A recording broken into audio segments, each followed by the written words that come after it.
you doing? You mind if I use your phone? Yeah, sure. That's right this way. All right, now.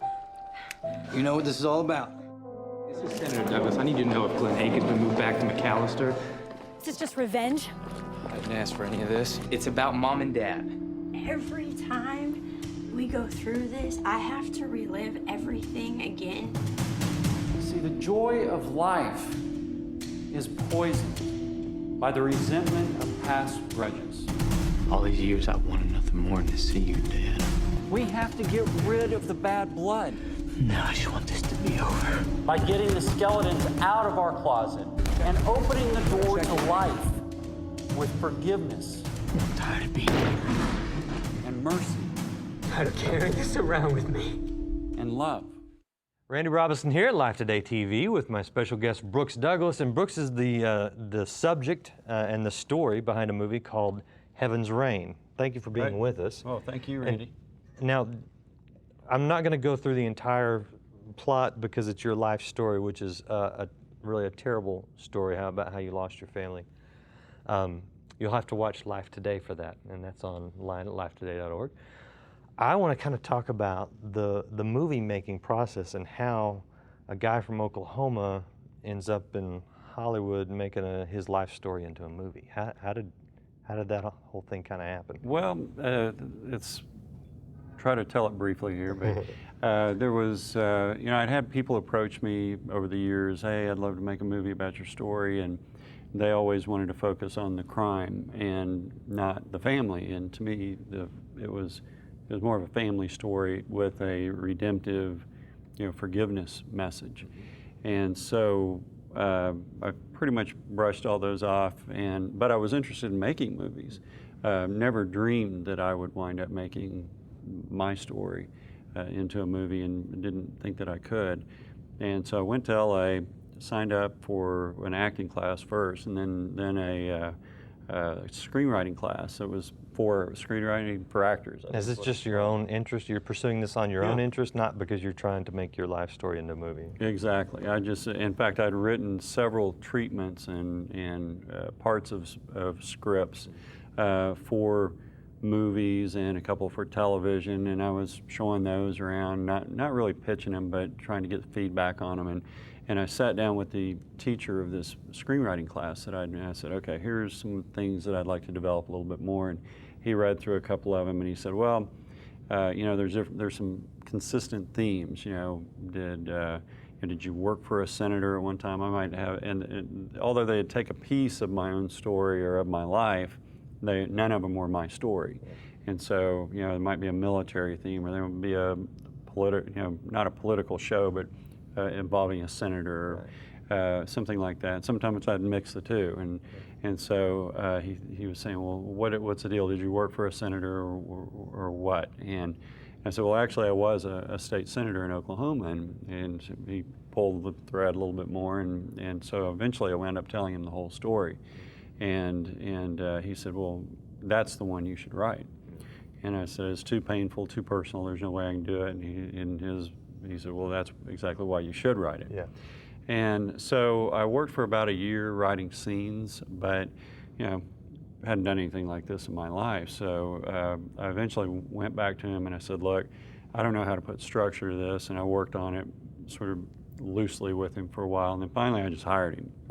And we spent 9 months going through putting structure to a story. It's really a difficult story to tell from a storytelling standpoint, because there's so many flashbacks. And it happens over such a long period of time that you have to kind of pick your angle and then flashback to things like the crime scene and things like that. So we spent about 9 months writing it, and along the way I said, well, now what's next? And he said, well, we'll pitch it to producers and studios and see what what they can do. And I said, well, then they could rewrite it, right, and do whatever they want with it if we sell it to them. And yeah, they can, or they could not do it at all. They could buy it and put it on a shelf, and nothing ever gets made. And I thought, well, it's A, my life story, and B, a couple of years of my work now, and paying Paul to work with me to write it, and so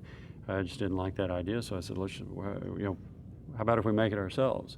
And I had no idea what I was saying or asking at that point, as you can appreciate. But $1.5 million, whatever the number is now, and dollars, and a year and a half even after that, we had the movie made, and we're able to get it out there for people to see it. So people can get information on the movie at heavensrainmovie.com. Right.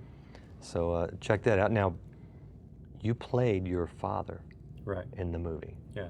Your father who was murdered. Right. How hard was that? Oh, man. Well, I got to say, when we first started casting it, and because I'd been doing, or at least trying to do some acting, I would have thought that'd be my dream, a tribute to my dad. And a lot of in the movie is in many ways a tribute to my parents, the way we've told the story, which is really what I wanted it to be.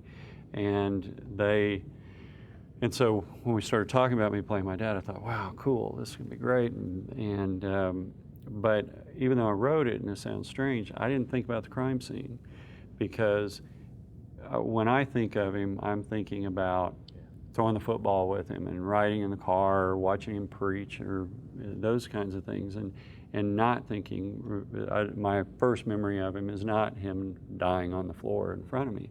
And so it wasn't till I sent the script to an acting coach, and we were getting ready to work together, and one of the first things he said was, this is a bit of a high wire act.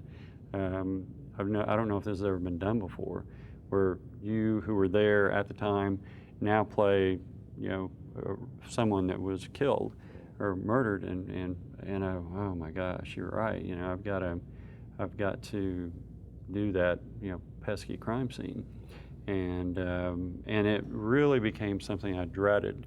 And most of the things, at least in my life, that I dread are never quite as bad when they actually happen as what I build them up to be.